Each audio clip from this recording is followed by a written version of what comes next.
오늘은 예수를 배척하는 사람들, 마가복음 6장 3절 말씀을 같이 한번 읽어보겠습니다. 마가복음 6장 3절 시작. 이 사람이 마리아의 아들 목수가 아니냐? 야고보와 요셉과 유다와 시몬의 형제가 아니냐?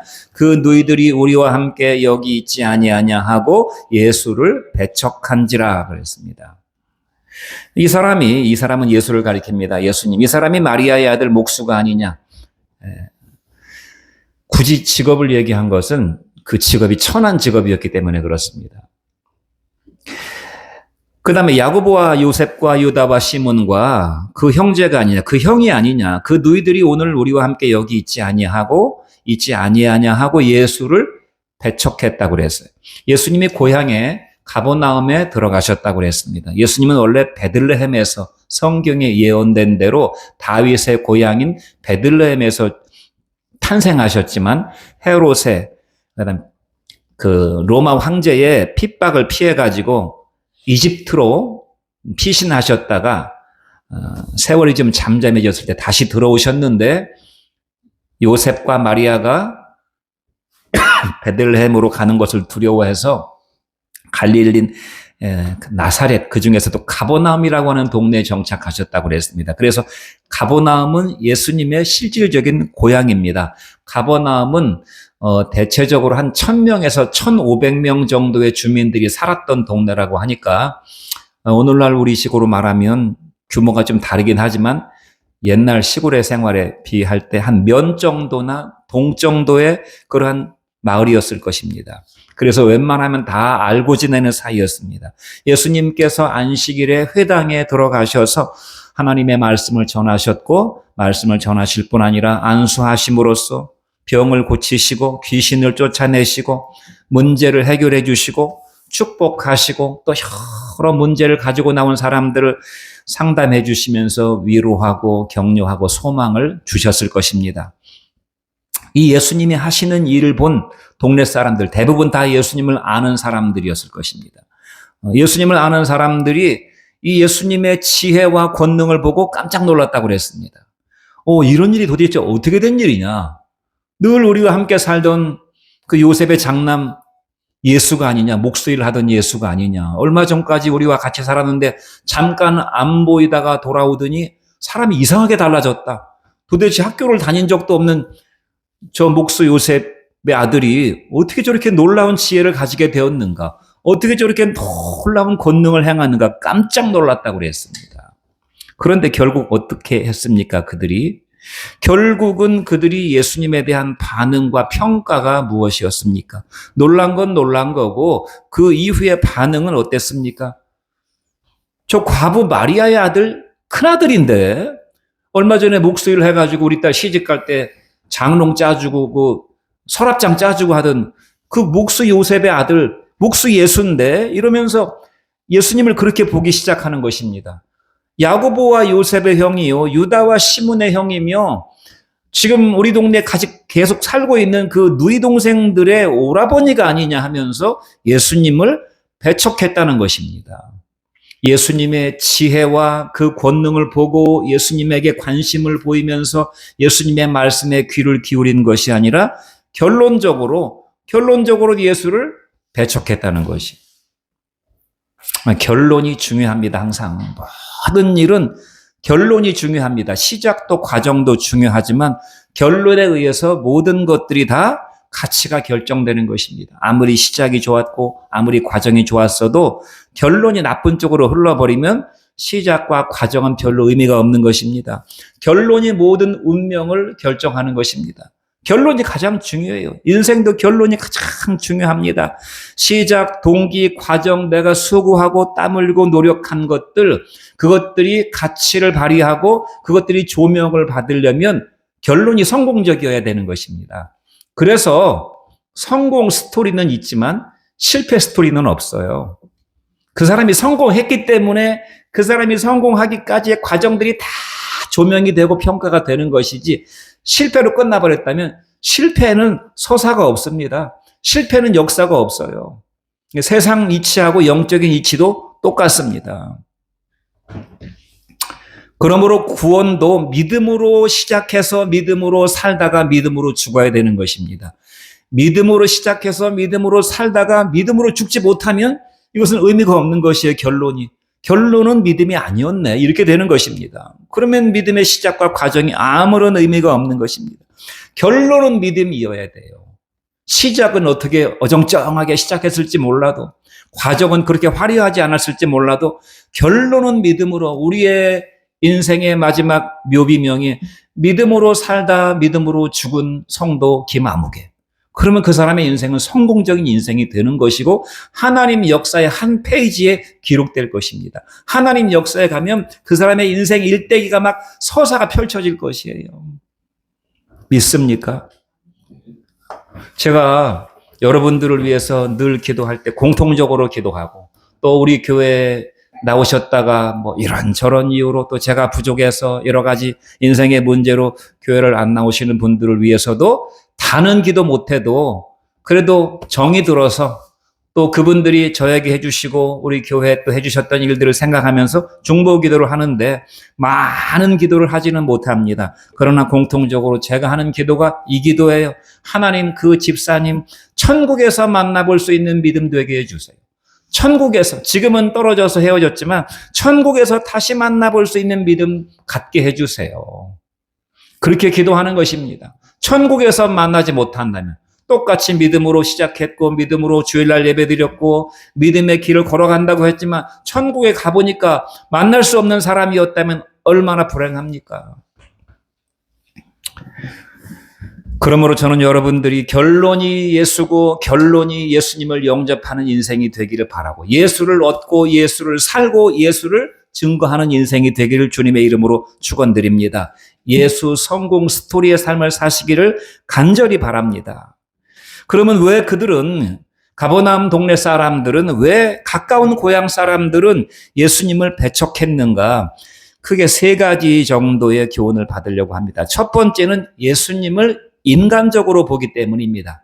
예수님을 인간적으로 보는 것입니다. 예수님을 보는 시각이 모든 것을 결정하는 것입니다. 나에게 가장 중요한 것은 예수예요. 내가 구원을 얻는 것도 예수님과 별개 구원이 있어서 내가 예수님을 통해서 구원을 얻게 되는 것이 아니고 예수가 구원입니다. 예수가 생명이에요. 그래서 예수님께서 뭐라고 그러셨습니까?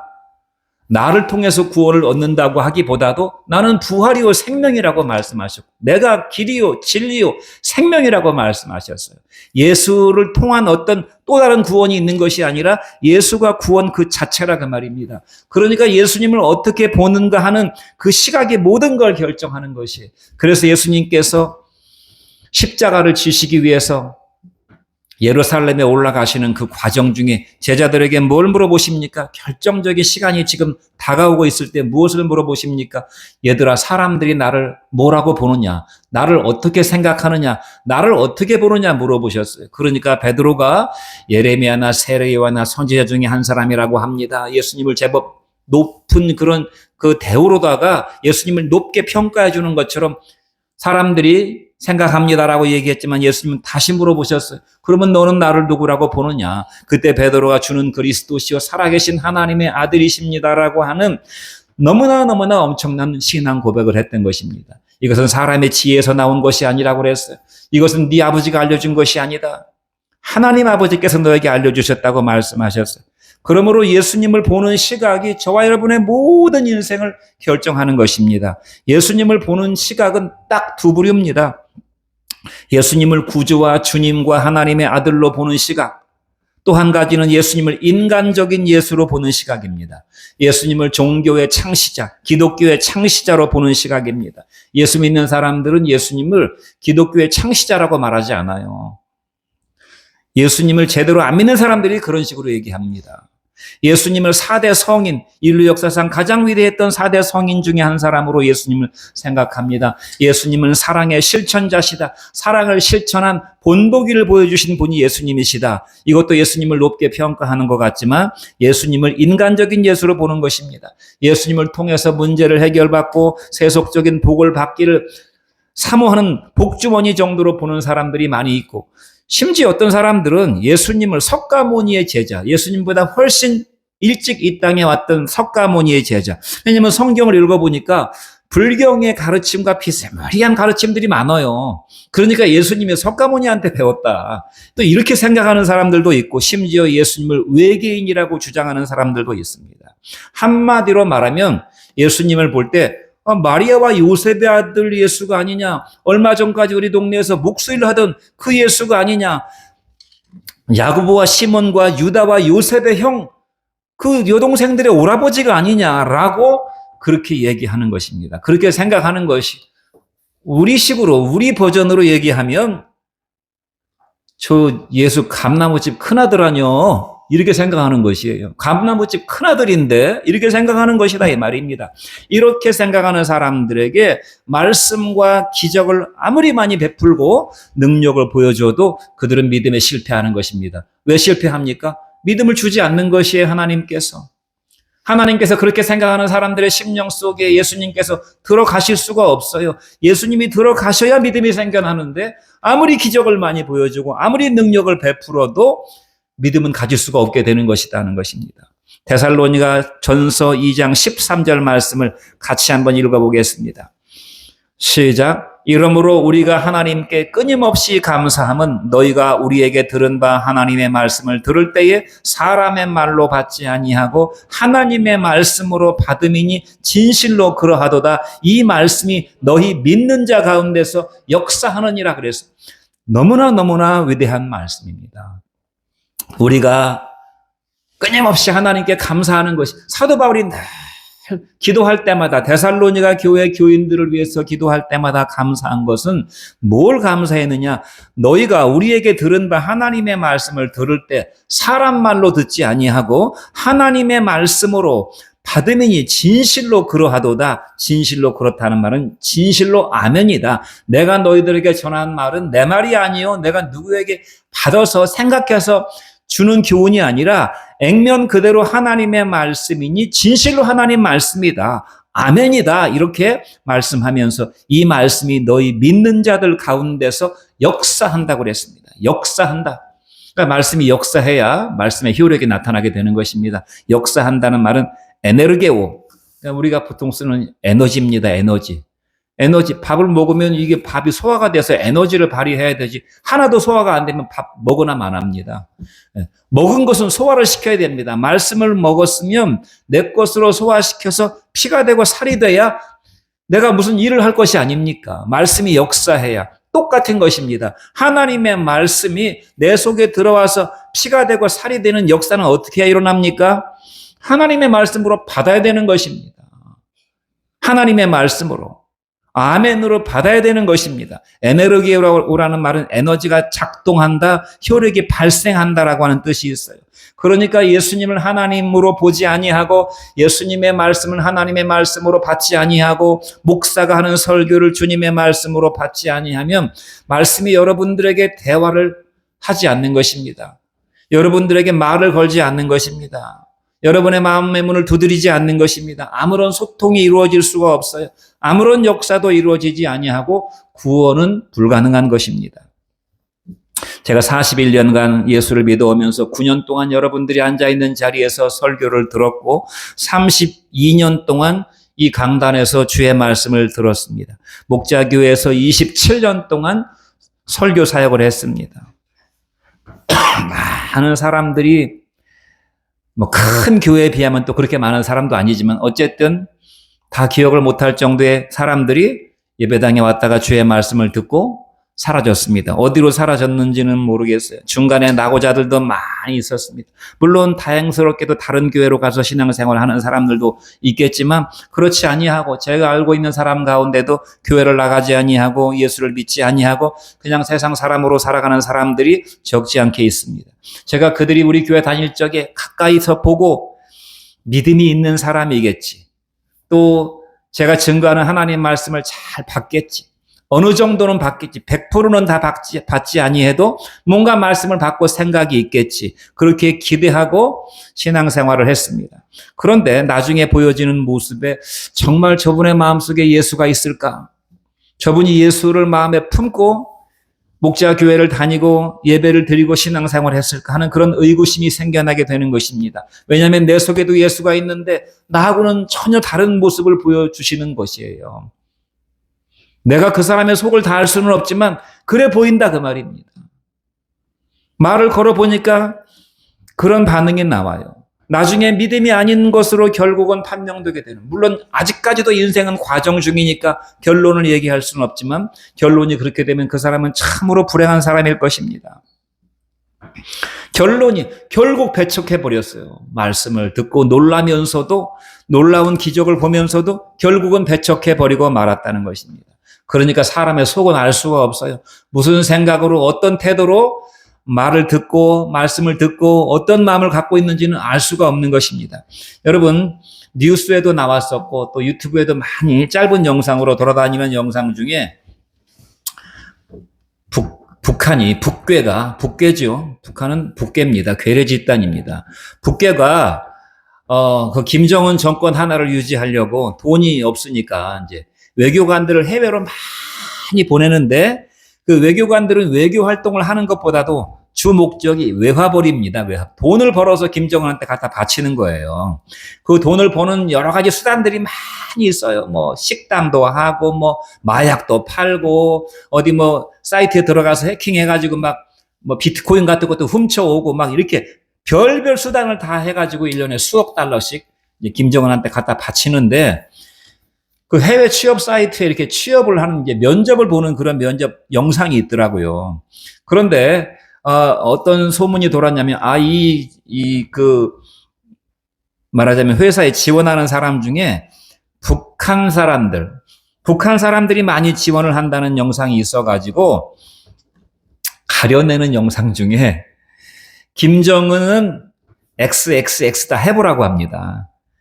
다 물어보면 막 이렇게 저렇게 피해 나가는데, 김정은 XXX 해보세요 그래요. 그러면 못하는 것입니다.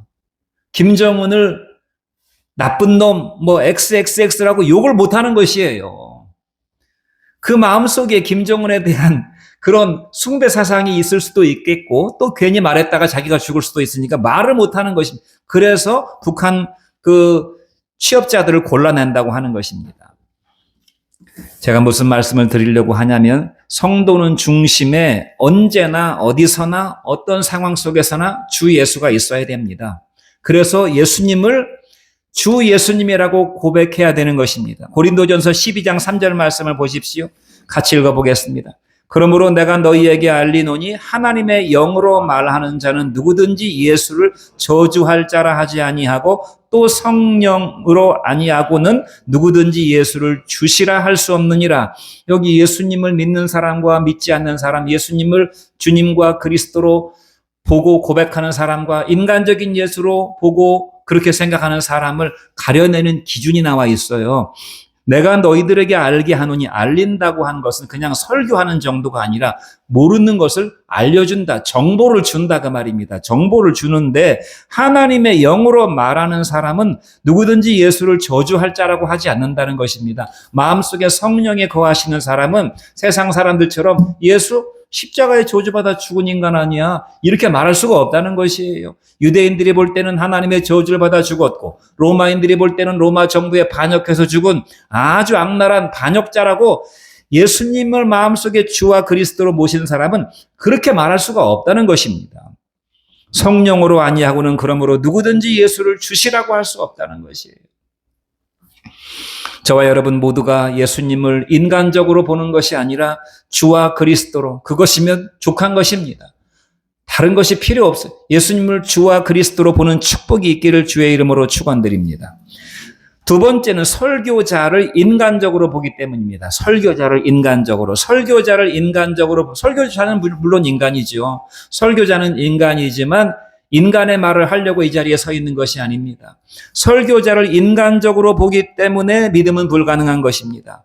왜 그런 말이 있어요? 메시지를 공격할 수 없다면 메신저를 공격하라는 말이 있습니다. 상대방을 깎아내리고 그 메시지를 격화시키고 부정하려고 하는 사람들이, 야, 메시지는 구구절절 다 옳은 얘기니까 메시지를 공격할 수는 없고 그 메시지를 전하는 메신저를 공략해라. 그래서 막 메신저의 허물을 찾는 것이, 잘못을 찾는 것이, 흠을 찾는 것이, 그 사람을 자꾸 흠집내면 그 사람이 하는 말이 권위를 잃어버리기 때문에, 그래서 많은 사람들이 설교의 은혜를 받지 못하는 것입니다. 예수님도 설교자셨어요. 예수님도 하나님의 말씀을 설교하는 설교자였습니다. 예수님의 설교를 공격할 수가 없으니까 마귀가 어떤 방식을 택합니까? 예수님이 한참 설교하시고 주님의 일을 섬기시는데 갑자기 가족들을 데려와가지고, 예수님의 어머니와 동생들을 데려와가지고, 예수님 어머니 오셨어요. 예수님 동생들 왔습니다. 그러면 갑자기 사람들이 예수님을 인간적으로 보게 될 가능성이 많은 것이, 아, 마리아 아들이었지, 아, 요셉의 오빠였지, 형님이었지, 이렇게 보게 되는 그런 예수님을, 설교자를 인간적으로 보이게 함으로써 설교를 폄훼하고 그 예수님이 하시는 말씀을 격화시키는 태도를 마귀가 취한다는 것입니다. 요한복음 7장 4절로 5절 말씀을 보십시오. 같이 한번 읽어보겠습니다. 시작. 스스로 나타나기를 구하면서 묻혀서 일하는 사람이 없나니 이 일을 행하려 하거든 자신을 세상에 나타내소서. 이는 그 형제들까지도 예수를 믿지 아니함일러라.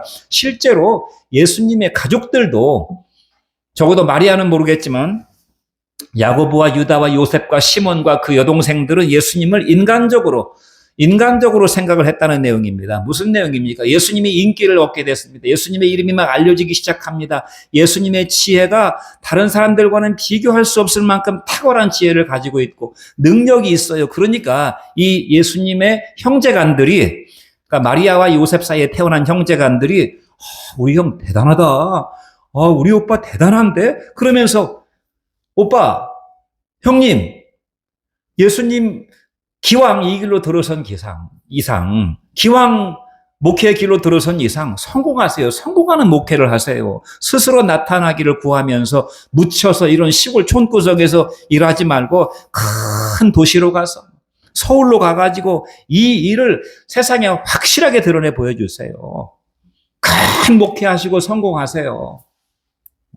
이렇게 예수님에게 종용을 하는 것입니다. 그러니까 성경이 뭐라고 말합니까? 이는 그 형제들까지도 예수를 믿지 않았다고 말씀하고 있는 것입니다. 기왕 목회할 거 성공적인 큰 목회, 예배당도 엄청나게 짓고 수만 명의 성도를 모으는 그런 큰 목회를 해서 성공하십시오, 예수 형님. 그러니까 성경이 이는 형제들도 예수를 믿지 않았기 때문에 그런 말을 했다는 것입니다. 설교 사역을 설교자도 그렇게 생각할 수도 있고, 설교자는 그렇게 생각하지 않는데 주변 사람들이 그렇게 생각하는 경향들이 있고, 요즘에는 더더욱 그런 경향이 짙어지는 것 같아요. 설교 사역도 직업으로 보는 것입니다. 목사도 직업이에요. 목사도 직업. 제가 예전에 초창기 때 이것도 한번 했던 것 같은데, 우리 교회 밑에 이발소가 있었는데 제가 머리를 깎으러 가면 목회 번창하십시오, 이렇게 얘기하는 이발사가 계셨어요. 그냥 목회를 사업으로 보는 것입니다. 목회를 사업으로. 사업 성공하라는 것이에요. 설교 사역을 돈벌이로 보는 사람들도 있을 수 있어요. 설교를 잘해서 교회가 성장하면 목사가 사례비를 많이 받고 여러 가지 사역할 수 있는 비용, 뭐라 그럽니까? 그런 것도 많이 받고 대접이 좋아지고 좋은 차를 타고 다니니까 그렇게 생각할 수가 있고, 설교 사역도 입신양명의 수단이라고 생각할 수 있다는 것입니다. 또 공공연하게 그렇게 생각하는 사람도 있어요. 우리 목사님이 그동안 그렇게 개척교회 하면서 고생하시더니 이제 성공하셔가지고, 성공하셨는데 하나님께서 복 주셔가지고 좋은 차를 타고 다니고 하나님 축복 누리는 게 무슨 문제냐, 이렇게 막 대놓고 얘기하는 사람들도 있어요. 그렇게 생각하는 목사도 있고, 여러분도 나처럼 예수 잘 믿으면 나처럼 복을 받습니다 하면서 목회가 마치 자기 영광과 자기의 행복과 만족의 수단인 것처럼 그렇게 생각하는 사람들도 많이 있다, 이 말입니다. 공공연하게 자기 목회를 자랑하면서. 야고보와 유다와 동생들도 그렇게 생각했어요. 그런데 이들이 언제 바뀌었습니까? 십자가에 죽으시는 예수님, 그리고 부활하신 예수님, 그리고 오순절에 성령 세례가 임하면서 이들도 예수님을 자기의 형님이나 오라비가 아니라 예수님을, 예수 그리스도의 종 유다는, 예수 그리스도의 종 야고보는, 그 야고보서와 유다서가 예수님의 마리아의 태에서 나온 형제간들이 기록한 서신서입니다. 그들이 나중에는 그렇게 변화가 돼서 자기들의 형님이 아니에요. 예수 그리스도의 종 야고보는, 예수 그리스도의 종 유다는, 그렇게 야고보서와 유다서가 시작되고 있는 걸 보면 그들이 결국은 예수님을 인간적인 예수가 아니라, 직업적인 설교자 예수가 아니라 자신들의 구주와 주님으로 보았다는 것을 성경이 말씀해 주고 있어요. 저도 설교자입니다. 저도 인간적으로 허물이 많고 문제가 많은 사람입니다. 그래서 어떤 사람들 중에는 저를 인간적인 설교자 또는 직업적인 목사로 보지 않을까 항상 제 자신을 돌아보고 그렇지 않기를 바라는 것입니다. 그렇게 비춰지지 않을까. 왜냐하면 그렇게 되면 불행하게도 믿음에 실패하게 되기 때문에, 구원에 실패하게 되기 때문에, 목사를 보고 예수를 믿으면 구원에 실패하게 됩니다. 믿음이 좋은 것 같아도 목사가 좋아서 교회 나올 수도 있고, 또는 목사가 싫어서 교회를 떠날 수도 있지만, 목사를 보고서 신앙생활을 하는 사람들은 믿음에 실패하게 된다 이 말입니다. 목사를 맹신하는 신도들이 있어요. 우리 목사님 하면서 목사를 맹신하는 신도들이 있습니다. 목사를 잘 섬기면 복을 받을 줄 알고 목사를 맹신하는 신도들이 있어요. 또 목사를 경시하는 신도들도 있습니다. 목사를 우습게 보는 신도들도 있어요. 그런 사람들에게는 구원의 믿음이 임할 수가 없습니다. 목사를 그렇게 인간적으로 보는데 어떻게 하나님의 말씀이 그 속에 들어갈 수가 있겠습니까? 어떤 사람들은 목사를 인간적인 동정이나 의리, 목사님에 대한 어떤 의리 때문에 교회를 나오는 사람도 있을 수가 있어요. 또 우리 가운데도 그렇지만 저희 가족들 혈통과 인정 때문에 교회를 다니는 사람들도 있을 수가 있습니다. 혈통과 인정으로. 또 목사가 설교를 잘해요. 목사가 참 인간적으로 따뜻한 사람이에요. 진실한 사람이에요. 그래서 그 목사님의 매력에 이끌려서 어떤 목사님의 지혜나 어떤 목사님의 언변이나 목사님의 어떤 지식이나 목사님의 어떤 학이나 이런 걸 통해서 목사님을 신뢰하면서 신앙생활을 할 수도 있다는 것입니다.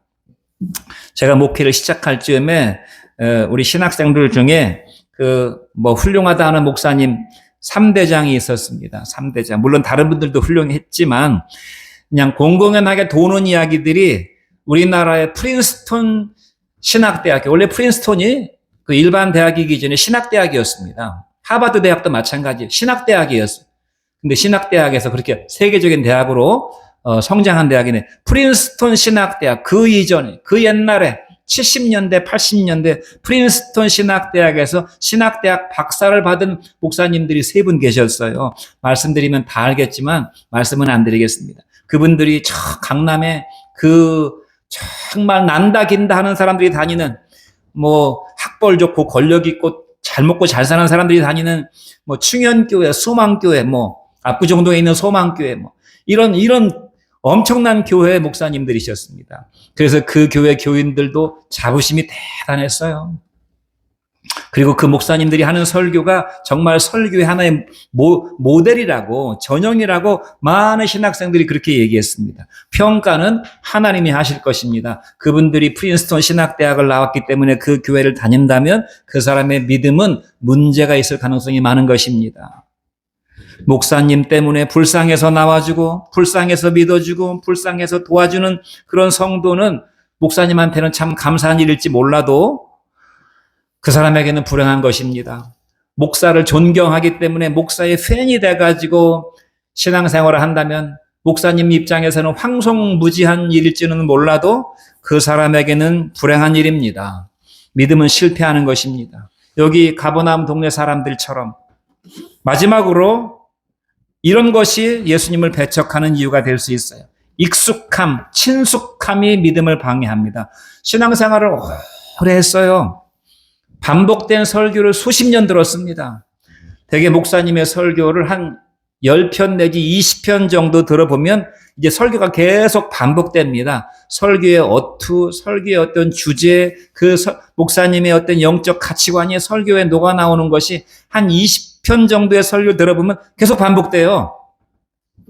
심지어 예화나 간증도 중복돼서 나오는 경우가 많습니다. 여러분들도 아마 그런 걸 느끼셨을 거예요. 목사님이 옛날에 했던 예화 또 하시네. 옛날에 했던 간증 또 하시네. 목사님 지난주에 했던 설교 또 하시네. 맞습니다. 또 하고 있는 것이에요. 다른 거 할 얘기가 별로 거리가 없어요. 설교는 계속 반복됩니다. 매주 목사님을 봅니다. 자주 목사님의 설교를 듣습니다. 습관적으로 신앙생활을 하다 보니까 익숙해요. 긴장할 필요가 별로 없어요. 설렙도 별로 없습니다. 그러면 설교가 무감동하게 들려오는 것입니다. 맨날 똑같은 설교하시고 우리 목사님. 믿음의 그 상태가 경화되기 시작하는 것입니다. 쌓이고 쌓여서 경화되는 것입니다. 경건의 능력이 사라집니다. 말씀의 은혜를 받지 못하면 경건의 능력이 사라지는 것입니다. 여러분, 살아있는 믿음이 어디에서 옵니까? 신선한 설교에서 오는 것입니다. 신선한 음식을 먹어야 건강하고 힘이 나듯이 설교가 신선하게 들려와야 됩니다. 목사도 신선한 설교를 하기 위해서 늘 영적으로 깨어서 기도하고 묵상하고 설교를 준비해야 되지만, 듣는 사람도 속된 말로 얘기하면 개떡같이 얘기해도 찰떡같이 알아들으라는 말이 있듯이, 목사님의 설교가 맨날 반복되는 지루한 설교라도 듣는 사람이 신선하게 듣는 것이 축복입니다. 믿습니까? 신선한 설교는 어떻게 됐습니까? 맨날 그 소리가 그 소리, 맨날 그 복음이 그 복음인데 어떻게 신선하게 다가옵니까? 성령의 감동이 있어야 됩니다. 성령이 내 마음속에 성령의 감동이 와야만 그 말씀이 감동적으로 들려지게 되는 것이에요. 또 한 가지는 순종입니다. 아무리 성령의 감동을 받고 은혜를 받아도 순종하지 않으면 이제 말씀이 점점 지겨워지는 것입니다. 살아있는 믿음은 어떤 믿음입니까? 너희가 마음을 새롭게 함으로 변화를 받으라고 그랬어요. 마음을 계속 새롭게 해야 됩니다. 갈아엎어야 됩니다. 그냥 놔두면 땅이 굳어지듯이, 땅이 딱딱해지듯이 우리 마음도 딱딱해지는 것이, 또 한 가지는 아까 말씀드린 것처럼 말씀 듣고 믿음으로 살아야 됩니다. 순종해야 됩니다. 예를 들어 볼까요? 살아있는 믿음, 설교의 아주 단골 주제가 무엇입니까? 사랑입니다. 하나님은 사랑이십니다. 그러므로 여러분 주변에 있는 사람들을 사랑하십시오. 이렇게 제가 설교를 합니다. 그러면 이것은 늘상 하는 말이 아니라 사랑을 사모해야 됩니다. 사랑을 사모하고 내가 사랑을 행할 수 있도록 기도해야 됩니다. 그리고 내가 사랑하지 못하게 만드는 것은 이기심입니다. 이기심. 자기의 정욕과 이기심이 있는 사람은 남을 사랑하기가 어려워요. 사랑해도 자기식으로 사랑하는 것입니다. 그러면 상대방한테 상처를 주는 것이에요. 내가 나를 쳐서 복종시킬 수 있도록 기도하고 실제로 사랑을 그렇게 하려고 순종해야 됩니다. 그러면 사랑의 말씀을 매주일 들어도 매주일 새로운 것이에요. 그런데 그렇게 하지 않으면 맨날 듣는 설교 지겨워요. 좀 다른 주제로 설교하시면 안 되나? 이렇게 되는 것이에요. 감사의 설교도 단골 주제죠. 감사하십시오. 감사는 어떻게 해야 감사가 나옵니까? 내가 받은 은혜를 매일같이 세어보는 것입니다. 내가 오늘 이런 은혜 받았지, 이런 은혜 받았지, 내가 인생을 살아가면서 이런 은혜를 은혜를 카운트하는 인생을 사십시오. 은혜가 당연한 것처럼 여겨지면 더 이상 은혜가 안 되는 것입니다. 은혜가 없으면 감사가 나오지 않아요. 은혜가 없으면 감사가 나오지 않고, 감사가 없으면 원망, 불평이 생기게 되는 것입니다. 겸손한 인생을 살라고 말씀합니다. 겸손한 인생을 사는 전제가 무엇입니까? 내가 겸손해지려고 막 노력하기보다 상대방을 존귀하게 봐야 됩니다. 상대방을 하나님이 창조하신 하나님의 형상을 가진 사람으로 존귀하게. 그래서 자기보다 남을 낮게 여기라고 그랬잖아요. 상대방을 존귀한 존재로 봐야만 내가 겸손해질 수가 있어요. 상대방을 하찮은 존재로 보게 되면 절대로 겸손해질 수가 없습니다. 온유와 중보의 마인드를 갖기 위해서 예수님의 영은 온유와 중보의 영이시니까 예수님의 마음을 사모하면서 날마다 기도해야 됩니다.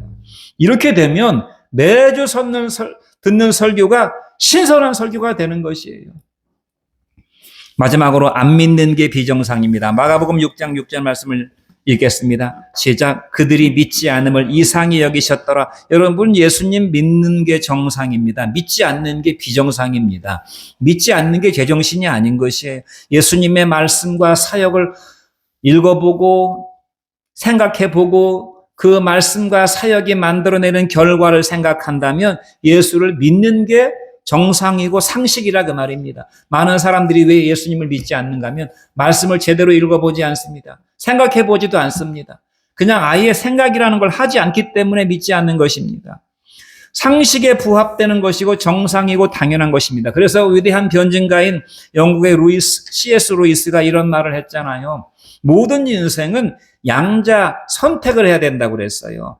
예수님을 정신병자로 판단할 것인가, 예수님을 구주와 주님으로 판단할 것인가, 둘 중에 한 가지 선택을 해야 된다고 그랬어요. 어중간하게 예수님은 4대 성인이다, 그런 것은 어리석은 것이라고 그랬어요. 예수님이 자기를 구원자와 주님이라고 그랬고 하나님의 아들이라고 그랬으니까 예수님은 정신병자, 이렇게 판단을 내리고 그렇게 살아가든지, 아니면 진짜로 예수님이 그런 분이신가 깊이 관심을 기울여보고 말씀을 읽어보고 깊이 생각할 때 예수님을 구주와 주님으로 영접할 수 있다는 것입니다.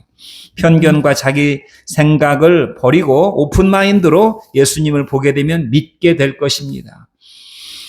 예수님은 사람이 믿을 수 있을 만큼 충분히 말씀하셨고 그런 사역을 보여주셨고 그렇게 증거를 남기셨어요. 그래서 예수님을 잘 믿지 않던 빌립에게 예수님이 마지막에 뭐라고 말씀하셨습니까? 빌립아, 내가 이렇게 오랫동안 너희와 함께 있었거늘 너가 나를 알지 못하느냐? 나를 본 자는 아버지를 보았거늘 어찌해서 아버지를 보이라고 하느냐? 내가 이렇게 3년 반 동안 너와 함께 있었거늘 나를 알지 못한단 말이냐? 3년 반이면요, 24시간 3년 반이니까 어마어마한 시간입니다. 우리는 주일에 한 번 예배드리고 예수님께서 하시는 말씀 주일에 한 번 듣지만 이 사람은 하루 종일 말씀 듣고 예수님 하시는 일을 보는 사람이니까 한 50년 교회 다니는 사람이라고 말할 수 있어요. 그런데 50년 교회를 다녔으면서도 나를 알지 못한단 말이냐? 나를 본 자는 아버지를 보았거늘 어찌해서 하나님 아버지를 보이라고 하느냐? 이렇게 예수님께서 말씀하셨어요. 그러니까 불신앙은 증거가 부족한 것이 아니라 마음이 딱딱한 것입니다. 좋은 흙에 비가 오면 옥토로 바뀌어서 싹을 냅니다. 그러나 시멘트에 비가 오면 시멘트는 콘크리트처럼 굳어지게 되는 것입니다. 우리의 마음이 부드러운 흙과 같은 마음이 되어야 될 것입니다. 도마에게도 예수님께서 마지막으로 믿음 없는 자가 되지 말고 믿는 자가 되라고 주님께서 믿음을 강조해서 말씀하셔서 저와 여러분들이 많은 말씀을 들었고 주님이 하신 일을 보았으니 예수를 배척하는 어리석은 자가 아니라 예수를 믿는 자가 되기를 주의 이름으로 축원드립니다. 기도하겠습니다.